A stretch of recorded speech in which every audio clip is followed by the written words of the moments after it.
Let me say this clearly. HR is not your enemy, but HR is not your personal bodyguard either. And if you don't understand that, this workplace will eat you alive. Today, we're talking about workplace truths that make HR a little uncomfortable.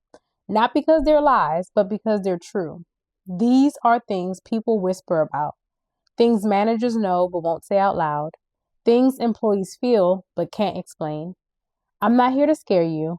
I'm here to protect you. So for every truth, I'll give a real example, what's actually happening, and how to work around it without losing your job or your sanity. Let's get into it. So my first truth, HR exists to protect the company first. Now here's the truth about that. HR's main job is to protect the company, not you, the company. That doesn't mean HR is evil. It means HR has a role. Now, my example, you report a manager for being disrespectful. You think HR is investigating to help you. What they're really asking is this behavior illegal? Can this become a lawsuit, or how do we reduce the risk? If the answer is no legal risk, nothing really changes. Now, what's actually happening? HR is trained to document, reduce liability, and close cases really quickly. They are not trained to fix your feelings, coach bad leaders, or take sides emotionally. This is how you would protect yourself. Document everything. Dates, time, witnesses, exact words used. Stick to facts, not emotions. Say, on March 3rd, this was said, not, I feel disrespected at this time. If you walk into HR emotionally and unprepared, you are already lost. Now, truth number 2, open door policy is not always safe. Companies love to say, my door is always open. That sounds warm. It sounds safe. It sounds fake. But let me give you that example. You tell your manager you're overwhelmed. 2 weeks later, you're labeled as not a team player. You didn't imagine that. What's actually happening? Some leaders say they want honesty, but it punishes them when they hear it. Once something is said, it can't be unheard. Now, how to protect yourself? Test the door before you walk through it. Share something small. See how they respond.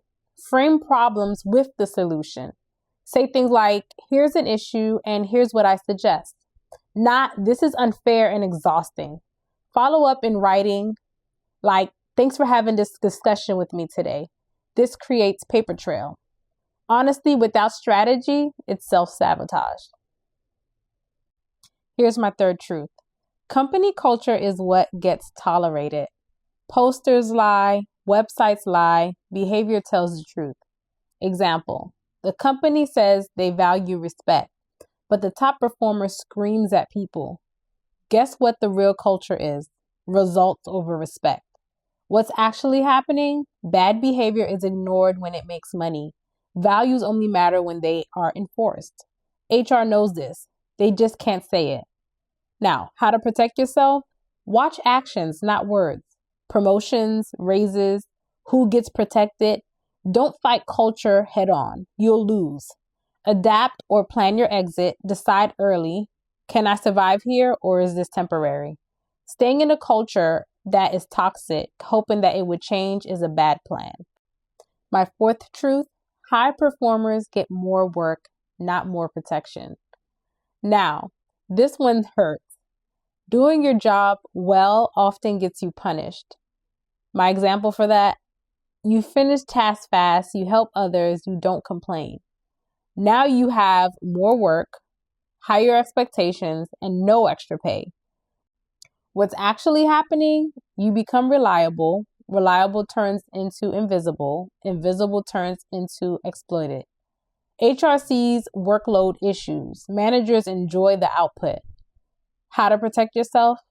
Stop saying yes to everything. I can help after priorities are set. Track your impact, numbers, results, wins.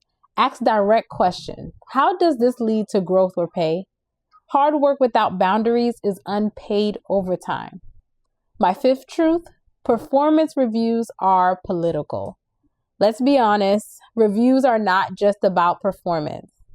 It's really about, for example, two employees do the same work. One is liked, one is quiet. Guess who gets the better review? What actually is happening? Perception matters, relationships matter, and visibility matters. HR knows this but cannot call it out. Alignment. HR knows this but calls it alignment. How to protect yourself? You manage up. Share progress regularly. Ask for feedback early. Don't wait for the review time. Get expectations in writing. Vague goals, easy blames. If no one sees your work, it doesn't exist. Truth number 6, HR language is careful for a reason. When HR says, we'll look into it, we take this seriously. This is being addressed. That doesn't mean action. What it could mean is months pass, nothing changes, you're still waiting. What's actually happening? They're closing the loop quietly or waiting for behavior to repeat. How to protect yourself? Ask for timelines. When should I hear back for an update? Ask next steps. HR speaks in risk reduction, not promises. You are the best advocate for yourself. No one is coming to save your career. Not HR, not your manager, not the company. Now, an example is you assume loyalty will be rewarded. Layoffs come, you're shocked. What's actually happening? Companies pivot, budgets change. People are numbers. This is how you protect yourself. Keep your resume updated, always. Build skills, not titles. Skills travel, titles don't. Let me leave you with this. HR isn't bad, but HR isn't your shield. The workplace isn't fair, but it is predictable. If you document, stay strategic, watch behaviors, protect your energy, you don't have to be paranoid. You just have to be prepared. Work smart and speak carefully, and never confuse policy with protection. That's how you survive and win in any workplace.